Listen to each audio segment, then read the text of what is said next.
자, 이제 아브라함에게 하나님께서 언약을 주시고 또 그 언약을 하나님이 친히 성취하시겠다라고 하는 쪼개짐의 계약을 받은 이후에 아마도 아브라함은 이렇게 생각을 했겠죠. 이제 내 인생의 이 출산의 문제가 곧 해결되겠구나. 그런데 오늘 본문을 보면 그렇지 않았습니다. 1절에 보니까 아브라함의 아내 사레는 출산을 하지 못하였고, 그래서 2절에 아내 사레는 믿음의 방법이 아닌 육신의 방법을 동원하게 됩니다. 사레가 아브라함에게 이르되 여호와께서 내 출산을 허락하지 아니하셨으니 원하건대 내 여종에게 들어가라. 내가 혹 그로 말미암아 자녀를 얻을까 하노라 하매 아브라함이 사레의 말을 들으니라. 이 15장과 16장 사이의 시간적인 간격은 그렇게 길지 않아 보입니다. 그럼에도 불구하고 아브라함은 눈에 보이는 뚜렷한 증거가 없자 더 이상 기다리지 못하고 하갈을 통해 자녀 얻는 방법을 택하게 됩니다. 여기서 다시 한번 아브라함이 그의 믿음을 실패하게 되죠. 여러분, 신앙은 기다림입니다. 로마서 8장 25절에 만일 우리가 보지 못하는 것을 바라면 참음으로 기다릴지니라. 신앙은 기다림의 훈련이라고 해도 틀린 말은 아닙니다. 그래서 이 아브라함은 기다림을 통하는 훈련을 통과해야 됐는데 그 훈련을 지금 통과하지 못한 거예요. 이스라엘의 초대 왕인 사울 왕도 이 기다림의 훈련을 통과하지 못한 사람 가운데 대표적인 사람입니다. 사무엘상 13장 8절에 사울은 사무엘이 정한 기한대로 이레 동안을 기다렸으나 사무엘이 길갈로 오지 아니하매 백성이 사울에게서 흩어지는지라. 지금 블레셋과의 전쟁을 앞두고 있어요. 이 전쟁을 하기 위해서는 군대가 모였다고 해서 전쟁이 준비됐다고 해서 하는 게 아니라 먼저 하나님 앞에 하나님의 뜻을 묻고 나가야 되는데 사무엘이 제사장이니까 그 예배를 주관해야 되잖아요. 내가 한 7일 정도 걸리겠다 이렇게 얘기를 한 것 같아요. 근데 그 7일 동안 기다렸어요. 백성들이 그 블레셋의 큰 군대 앞에서 위협을 느껴 이리저리로 숨고 하나씩 둘씩 빠져나가지만 그래도 7일만 기다리면 오겠다 싶어서 기다렸는데 정한 기일 7일이 돼도 오지 않는 거예요. 백성들이 더 많이 더 빠르게 빠져나가니까 다급해진 사울이 자기가 그 제사를 집례하게 됩니다. 그 뒤늦게 사무엘이 도착해서 그런 사울을 보고 망령되이 행했다라고 얘기를 하거든요. 근데 이것은 단순히 자기가 해야 할 일을, 자기의 직무를 사울이 했기 때문에 월권을 했다라는 말이 아니라 사울이 하나님을 기다리지 못하고, 그건 사람이 정한 숫자거든요. 7이라고 하는 숫자는, 그죠? 사람이 정한 기간까지만 기다렸지 온전히 기다리지 못한 거예요. 온전히 기다리지 못하고 스스로 번제를 드린 것은 그 이면에는 어떤 마음이 있었냐면 이 전쟁은 하나님께 속한 전쟁이 아니라 내게 속한 전쟁이라고 하는 생각이 있었다라는 거죠. 그러니까 그걸 불신앙으로 본 거예요. 여러분, 그러면 아브라함이 기다리지 못한 것도 같은 맥락에서 우리가 이해를 할 수 있습니다. 단순히 조급함의 문제가 아니라는 겁니다. 분명히 이 언약은 내가 성취하겠다라고 쪼개짐의 언약을 아브라함에게 분명히 보여주셨으면 그 언약은 하나님이 하시는 거예요. 그런데 그것을 아브라함은 여전히 자신의 그 자녀의 문제는 자기가 해결해야 하는 문제라고 본 거죠. 하나님이 하시겠다고 했지만 자기가 해결해야 한다라고 보았기 때문에 하갈을 통하여 자녀를 얻는 것은 불신앙의 모습이라고 할 수가 있는 것입니다.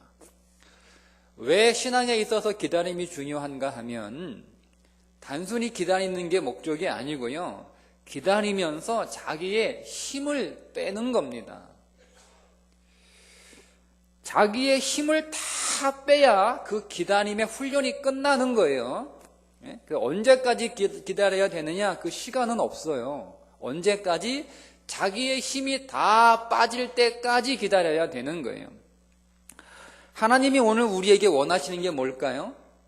하나님이 오늘 우리에게 원하시는 것은 우리가 우리의 힘을 하나님의 일을 위해 조금 보태는 것을 하나님이 원하시지 않습니다. 하나님이 원하시는 것은 하나님이 친히 하나님이 그 일을 하시는 것을 원하세요. 우리는 그냥 하나님이 하시는 그 일을 기다리면서 하나님이 그 일을 다 하신 그 결과를 우리에게 선물로 주시고 그 선물로 우리는 기쁘게 받아서 하나님께 영광을 돌리고 하나님을 찬양하는 거, 그게 오늘 우리의 신앙의 삶이거든요. 근데 오늘 우리는 자꾸 어떤 마음이 있냐면 하나님께 우리의 힘을 보태려고 합니다. 그게 불신앙이라는 거예요. 우리가 자꾸 뭔가를 해서 하나님한테 보탬이 되려고 하는 것이, 여러분, 아무리 좋은 의도를 가지고 있다고 하더라도 그 뿌리를 파고 들어가면 그것은 죄의 본성에서 나오는 것입니다. 신앙은 철저하게 내가 아무것도 아닌 그런 자리로 내려가는 거죠. 그런 내가 뭔가 되고 싶어하는 나 자신과 끊임없이 싸워서 내가 아무것도 아닙니다 하고 하는 자리로 내려가는 것이 신앙이란 말이에요. 그런데 그 아무것도 아닌 자리에서 내가 뭔가가 되려고 하는 자리로 올라오는 것을 죄라고 부른단 말이에요. 거기에서 우리의 이런 죄의 현상들이 나오는 거지. 우리가 거짓말하고 속이고 싸우고 그게 죄의 본질은 아니라는 겁니다. 그래서 오늘 우리의 신앙의 현장은 바로 그런 나의 죄의 본성과 싸우는 거예요. 여러분, 우리가 뭔가를 하면 힘은 들어요. 힘은 들지만 사실은 내가 뭔가를 하는 게 그렇게 힘든 어려운 일은 아닙니다. 왜냐하면 내가 뭔가 하는 것은 힘은 들지만 폼은 좀 나거든요. 자, 잘 보세요. 창세기 15장에 하나님과 아브라함이 언약을 맺기 위해서 아브라함에게 준비를 시키죠. 그래서 이런 말씀이 나와요. 11절 12절에 솔개가 그 사체 위에 내릴 때에는 아브라함이 쫓았더라. 그러니까 아브라함이 쪼개는 짐승들, 암염소, 암소, 수양, 그 비둘기는 안 쪼갰어요. 쪼개는 짐승들 위에 솔개가 이렇게 내려오니까 아브라함이 그걸 막 쫓았단 말이에요. 그리고 이제 해가 졌어요. 해가 지고 날이 이렇게 어두워져서 아브라함이 너무 피곤해가지고 잠이 들었어요. 해질 때에 아브라함이 깊이 잠든 중에 캄캄함이 임했어요. 어둠이 임한 거예요. 침묵이 임한 거예요. 심히 두려워하더니 이렇게 말씀합니다. 자, 아브라함이 말씀드린 건 하나님과 언약을 이제 맺기 위해서 짐승들을 쪼개놓고 기다리는 장면인데 그 위에 솔개들이 언약의 제물위로 지금 내려오는 거예요. 솔개는 율법이 정한 부정한 짐승입니다. 그러면 부정한 짐승이 정한 제물 위로 날아들어서 지금 하나님과 아브라함의 언약을 지금 방해하는 거예요. 자, 그때 이 아브라함이 솔개를 부지런히 쫓아요. 얼마나 그 솔개를 부지런히 쫓았는지 해질 때쯤 되니까 아브라함이 너무 힘이 들어서 잠들 정도로 그렇게 열심으로 열정을 다해서 온 힘을 다해서 열심히 일한 거예요. 아브라함이 열심을 가지고 일을 했다는 얘기죠. 자, 그리고 하나님께서 아브라함에게 준비하라고 하는 제물이 당시로서는 꽤나 값진 제물이었습니다. 여러분, 요즘도 3년 된 소, 암소, 양 이런 거 제법 나가죠? 굉장히 비싼 거란 말이에요. 지금도 그러니 그때는 얼마나 비싼 거겠어요? 이렇게 아브라함은 아낌없이 하나님과의 그 언약을 위해서 가축들을 쪼개어 내놓았습니다. 헌신이 있었어요. 자, 하나님과의 어떤 계약과 언약을 위해서 그가 열심히 일하는, 땀 흘리고 수고하는 열심도 있었고 자기의 귀한 재산을 내어놓는 헌신도 있었단 말이에요. 근데 그런 열심과 그런 헌신은 물론 어려운 것이겠지만 가능하다라는 거예요. 근데 그런 것조차도 쉽게 해내었던 아브라함이 정작 어둠 속에서 기다리는 것은 두려운 일이었다는 겁니다. 여러분, 성도도요, 눈에 보이는 싸움은 내가 그거 한번 이를 악물고 싸워야지 하고 작정하면 사실 못 해낼 것은 없습니다. 지금 여기 계신 분들에게 누군가 와가지고 당신 예수 부인하지 않으면 내가 감옥에 다시 보낼 거야 라고 이렇게 누가 협박한다면 그래도 꽤 많은 분들이 차라리 내가 감옥에 들어가는 한이 있더라도 예수는 부인 못해 하실 거잖아요. 그죠? 안 하실 겁니까? 다 하실 거란 말이에요. 그 정도야 뭐 하죠. 상당수의 많은 분들이 감옥행을 택하실 거란 말이에요. 여러분들이 헌금을 하거나 뭐 육체로 봉사를 하거나 뭐 시간을 낸다거나 하는 그런 물질과 시간과 이런 손해를 보게 되더라도 여러분들이 하나님을 위해서라면 흔쾌히 지금까지 해오시지 않았습니까? 그러니까 오늘 우리의 눈에 보이는 설계의 공격은요, 우리가 결단을 하면 못할 것도 없어요.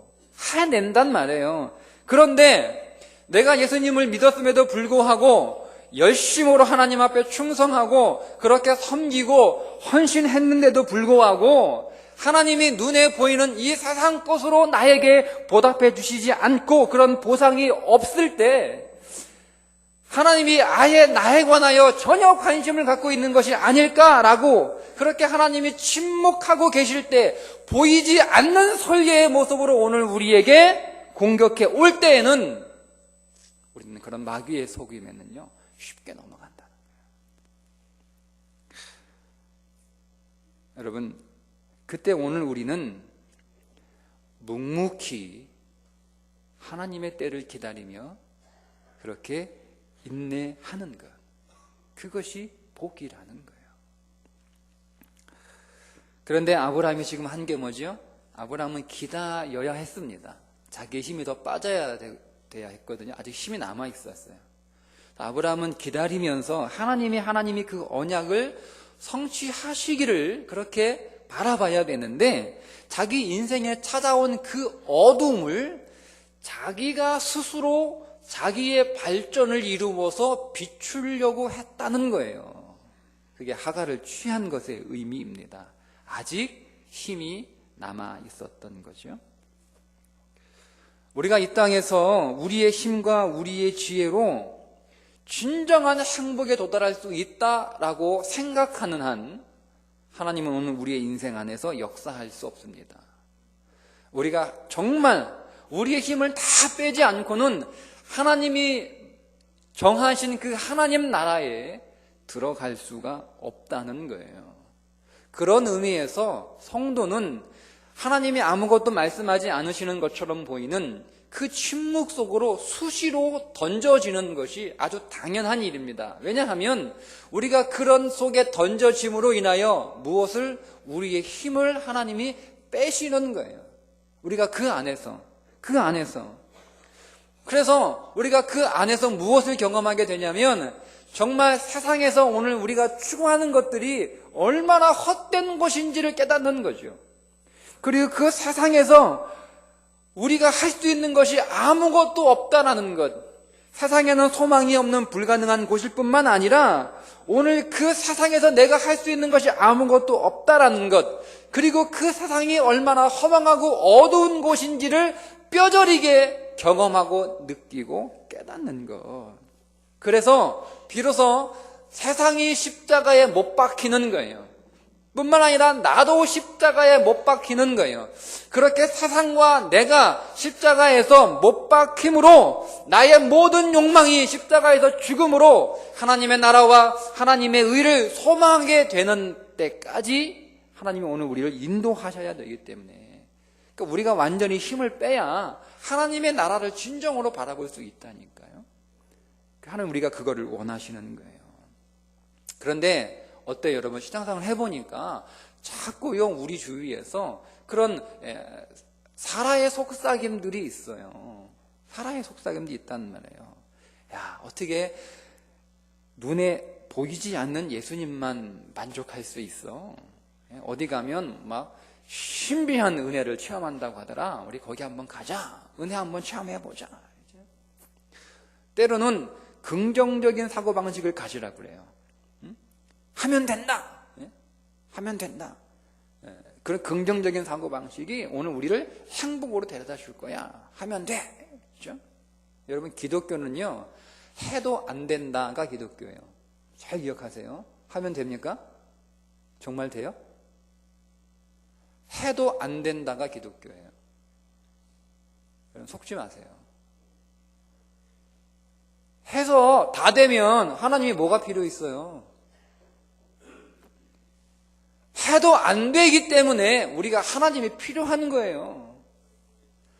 해도 안 된다는 것을 알기 때문에 거기까지 우리가 내려가야 된단 말이에요. 그게 자기 부인입니다.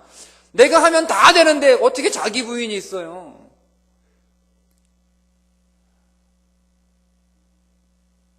믿음은 여러분 지름길이 없어요.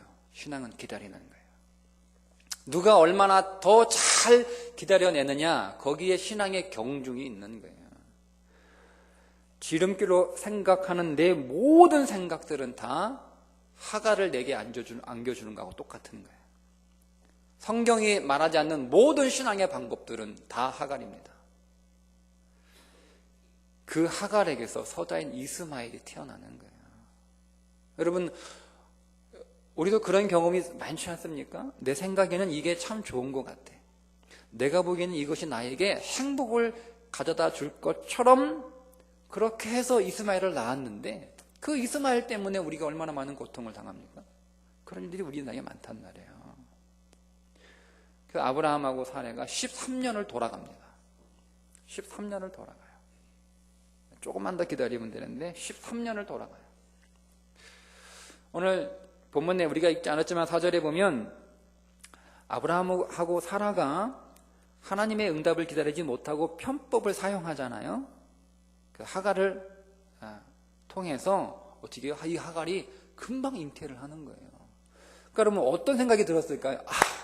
기도응답이 이렇게 빨리 된 거란 말이에요. 그들의 입장에서 보면 기도응답이다. 아브라함 또 사레 하갈이 얼마나 기뻤을까요? 굉장히 기뻐했을 거예요. 우리가 믿음의 선택이 아닌 육신의 선택을 할 때마다 속속들이 그냥 그때마다 다 실패해버리면 우리가 사실 이런 신앙의 문제들이 없는데요. 그것들이 때로는 너무 빨리 성공한다는 거예요. 막혔던 길들이 갑자기 확 열리는 거예요. 그렇게 믿음으로 기다릴 때는 열리지 않다가 육신의 방법을 동원하니까 이게 확 열릴 때 우리는 야, 이것이 하나님의 응답이구나 라고 생각할 수 있다라는 거죠. 정말 그런가요? 여러분, 우리가 신비적인 체험을 하면 짜릿하지 않습니까? 내가 종교적인 열심을 발휘하면 뿌듯하잖아요. 여러분, 근데 그런 종교적인 짜릿함과 그런 종교적인 뿌듯함이 얼마나 갑니까? 그것이 결국 나를 하나님의 사랑을 입는, 하나님을 사랑하는, 그리고 하나님의 사랑을 받는 자로 온전하게 지어져 가는데 얼마나 도움이 되었던가요? 아니요. 오히려 하나님을 더 의지하지 않게 만들어 버립니다. 거기에 덫이 있는 거예요. 오늘 우리를 교만하게 만들어서 하나님을 의지하지 못하도록 그런 마음을 빼앗아 간다는 거죠. 말씀드린 것처럼 눈에 보이는 좋은 것들이 이렇게 많은데 하나님을 왜 의지해요? 하나님을 의지할 이유가 하나도 없어요. 그러니까 여러분, 이 가정에도 이 즉각적인 응답으로 인하여 그 세 사람에게 문제가 생겨요. 문제가 생겨요. 여러분, 아브라함 부추긴 게 누구예요? 사라가 부추겼잖아요. 그죠? 그런데도 어떻게 돼요? 문제가 생기니까 그걸 다 남편한테 책임지는 거예요. 다 당신 때문이야 라고 모든 책임을 돌려버리죠. 아브라함이 문제가 닥치니까 자기의 그 씨를 잉태한 하갈을 어떻게 해요? 사라에게 다 맡겨봐요. 당신 맘대로 하세요. 난 몰라 라고. 그러니까 옛날 버릇 나오는 거예요. 자기가 위험에 처해 있을 때 아내를 팔아버리는 그 습관이 또 나오는 거잖아요. 하갈은 보세요. 사라로부터 그런 모진 괴롭힘을 당하면서 비겁한 아브라함을 피해 광야로 도망가요. 그러니까 서로가 서로를 다 버리는 거예요. 지금 문제가 생기는 거잖아요. 여러분, 이렇게 오늘 우리가 기다리지 못하고 우리의 조급함 때문에 육신의 방법을 동원하게 되면 이런 문제들이 생기는 거예요. 그래서 기다려야 합니다. 그럼 어떻게 기다려야 돼요? 환경에 기다리지 못한 사람이 또 한 명 나오죠. 하갈이에요. 하갈도 못 기다렸어요. 기다려야 하는데 그가 도망가 버렸단 말이에요. 근데 그런 하갈에게 하나님이 뭐라고 말씀하시는가 하면 9절에요. 여호와의 사자가 그에게 이르되 네 여주인에게로 돌아가서 그 수하에 복종하라. 돌아가라. 다시 네가 도망 나온 그 주인에게로 돌아가라. 돌아가서 복종하라는 거예요. 여러분, 지금 하갈이 힘들어 뛰쳐나왔다가 다시 돌아가면 사례가 좀 미안하니까 사례가 마음이 바뀌어서 잘해줄까요? 하갈이 도망 나가니까 아브라함이 정신 차리고 아휴 내가 이러면 안 되지. 그래도 내 씨를 가진 자인데 하고 아브라함이 갑자기 변해서 그 하갈을 보호해 줄까요? 아니에요. 사례가 변하지 않았어요. 아브라함도 바뀌지 않았어요. 상황은 그대로예요. 복종하라 이 단어가 학대하다, 괴롭힘을 당하다와 같은 어근을 가지고 있어요. 무슨 얘기예요? 거기 다시 돌아가서 사라의 괴롭힘을 끝까지, 아브라함의 무관심을 끝까지 견디면서 버티라는 거예요. 여러분 너무 잔인하지 않습니까? 여러분이 한번 하갈의 입장에 대해보세요. 하나님이 이렇게 잔인할 수 있어요?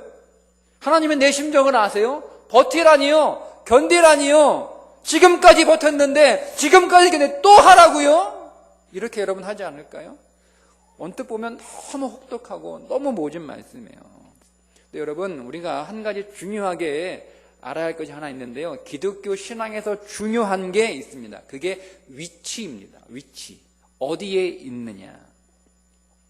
우리의 신앙에서 제일 중요한 거, 지금 내가 어디에 있느냐 하는 게 중요한 거예요. 그래서 8절에 보니까 뭐라고 말씀하세요? 이르되 사례의 여종 하갈아 네가 어디서 왔으며 어디로 가느냐라고 위치를 물어봐요. 장소를 물어봐요. 지금 네가 어디에서 왔어? 지금 네가 어디로 가는 거야? 이 말은 네가 지금 있을 곳이 어디야? 라는 거죠. 네가 있을 곳은 내가 너로 하여금 있게 한 곳, 내가 너를 둔 곳에 네가 있어야지. 네가 사라의 괴롭힘과 아브라함의 무관심을 피하여 도망가는 그 자리, 거기에는 그런 학대도 없고 그런 고난도 없고 그런 무관심이 없을지라도 그게 중요한 게 아니라는 거죠. 상황보다, 환경보다 더 중요한 게 지금 내가 어디에 있느냐, 하나님 나를 있게 한 그 장소에 있는 것, 그게 신앙입니다. 여러분, 그래서 창세기 3장에 아담에게 하나님이 이렇게 물어보신 거예요. 3장 9절에 하나님이 아담을 부르시며 그에게 이르시되 네가 어디 있느냐. 지금 아담은 하나님 앞에 선악과를 따먹는 범죄를 저질렀어요. 그러면 오늘 우리는 뭐라고 물어봐요? 넌 도대체 무슨 짓 한 거야? 라고 그의 행위를 물어볼 텐데, 하나님은 행위를 물어보신 게 아니라 지금 네가 어디에 있느냐를 물어보시는 거예요. 네가 하나님 안에 있느냐, 네가 내 사랑 안에 있느냐, 아니면 하나님 밖에 있느냐를 물어보시는 거죠. 우리 시장도 마찬가지라니까요. 우리는 눈에 보이는 우리의 상황과 환경이 중요해요. 그러나 여러분, 신앙에서 정말 중요한 것은 그 상황보다, 환경보다 더 중요한 것은 내가 어디에 있느냐, 하나님 안에 있느냐, 믿음 안에 있느냐, 아니면 그 믿음 밖에 있느냐. 인생은 이 두 가지예요. 하나님 안에 있는 인생과 하나님 밖에 있는 인생, 별것 아니에요, 여러분. 어차피 오늘 우리의 인생은 마지막 그것 가지고 결정이 되는 거예요. 내가 무엇을 했느냐, 무엇 하지 못했느냐, 아니에요. 하나님 그거 묻지 않아요. 네가 어디에 있었느냐만 물으세요. 그러니까 지금 우리는 어디에 있어요? 그래서 하갈을 돌아가라고 하는 거예요. 중요한 건 장소라는 거예요. 위치가 중요한 거예요. 어디에 있느냐. 근데 하갈이 돌아간대요. 어떻게 돌아가죠? 여러분, 그곳으로 어떻게 돌아가요? 그걸 알지만 거기를 어떻게 돌아간단 말이에요. 그걸 알지만. 근데 13절에 하갈이 자기가 돌아가는 이유를 얘기합니다. 내가 돌아갈 수 있었던 이유는 이것 때문이다라고 13절에요. 하갈이 자기에게 이르신 여호와의 이름을 나를 살피시는 하나님이라. 그것 때문에 돌아가는 거예요. 지금까지 자기는 누구도 자기에 관하여 관심이 없다라고 생각을 했지요. 자기가 섬긴 주인, 여주인 사레가 자기에게 도무지 관심이 없어요. 아브라함도 관심이 없어요. 누구도 나를 살펴주지 않았어요. 그래서 나간 거거든요. 누구 하나 나를 위로해주고 나를 격려해주고 나를 지켜주고 나를 품어주었다라면 아마 거기에 더 있었을지도 몰라요. 하갈은 그런 사람이 주위에 없었어요. 그런데 이 광야길에 와서 무엇을 깨닫게 되면 하나님이 나를 살피고 계셨구나. 그 살피시는 하나님을 만난 거예요. 근데 여러분, 원래 이 하갈은요, 하나님의 살피심의 대상이 아니었습니다. 그는 언약 백성이 아니거든요. 그런데 어떻게 해요? 하갈이 아브라함의 씨를 갖게 돼요. 그러니까 아브라함이 언약 백성이기 때문에 그의 씨를 갖게 되니까 하나님의 살피심의 대상이 아니었던 그 하갈을 하나님이 살피시는 거예요. 그때부터. 여러분, 우리는 어떤 사람들? 우리는 여러분, 하나님의 살피심을 받는, 하나님의 관심을 받는 존재들이었나요? 우리도 역시 하나님 관심 밖에 있었던 사람들이에요. 하나님의 살피지 않는 존재들이었단 말입니다. 우리는 하나님의 심판의 대상이었어요. 그런데 그 하나님께서 오늘 우리를 예수 그리스도 안으로 불러들이심으로, 우리가 믿음으로 그 예수 그리스도 안에 들어감으로 말미암아 우리는 하나님의 자녀가 되었고 하나님이 살피시는 궁일의 대상이 된 줄 믿으시기를 바랍니다. 아무도 안 보는데 여러분, 하나님이 살피세요. 혹시 여러분 가운데 어떤 분들은 지금 여러분의 삶의 자리가 그런 하나님의 살피심과 하나님의 돌보심을 전혀 느끼지 못할 수도 있어요. 어쩌면 하나님이 날 잊어버린 거 아닌가? 그렇게 느껴질 수도 있어요. 여러분의 인생의 무거운 짐을 이거 내가 다 짊어져야 돼. 언제까지 내가 이거 짊어지고 가야 되지? 내가 언제까지 이거를 다 책임져야 돼? 누가 대신 지어줬으면 좋겠다. 아니, 이거 벗어버렸으면 좋겠다. 그런 분 계실지도 몰라요.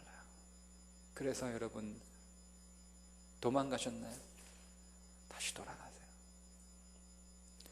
그 무거운 짐 다 벗어버리고 도망가고 싶으신가요?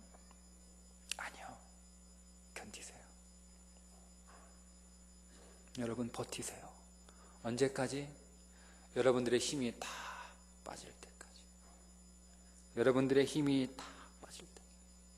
여러분들이 여러분 자신에 관하여 절망할 때까지. 나는 아무것도 아니구나. 여러분, 목사님 무슨 얘기야? 지금 내가 겨우겨우 살아요. 겨우겨우 버티고 있어요. 여러분, 아니요. 여러분, 그러면 더 버티셔야 돼요. 하나님, 나 이제 도저히 못해요. 하나님 못하겠어요. 하나님 도와주세요 하는 자리에 여러분이 나오실 때까지 여러분들은 버티셔야 돼요. 여러분, 우리는 하나님께로 도망가는 사람들이에요. 하나님께로 도망가는 사람. 내 영혼이 주께로 피하되 주의 날개 그늘 아래에서 이 재앙들이 지나가기까지 피하리이다. 여러분, 하나님께로 도망가세요. 하나님께로 도망가세요. 우린 거기로 도망가야 돼요. 다른 데가 아니야. 그 하나님께로 도망갈 때 또 그때 그 자리에서 하나님이 일하십니다. 하나님은 하나님이 홀로 일하시기를 원해요. 하나님이 다 일하시고 그 일한 결과를 우리에게 하나님이 주시기를 원해요. 그것이 은혜예요. 그게 선물이에요. 아셨죠? 여러분, 전 솔직히 우리 성도들 이렇게 고통 가운데 힘들고 어려워하는 성도를 볼 때마다 참 가슴이 아파요. 하나님, 좀 끝내주시면 안 돼요. 그렇게 기도합니다. 하나님, 이제 좀 열어주시면 안 되나요?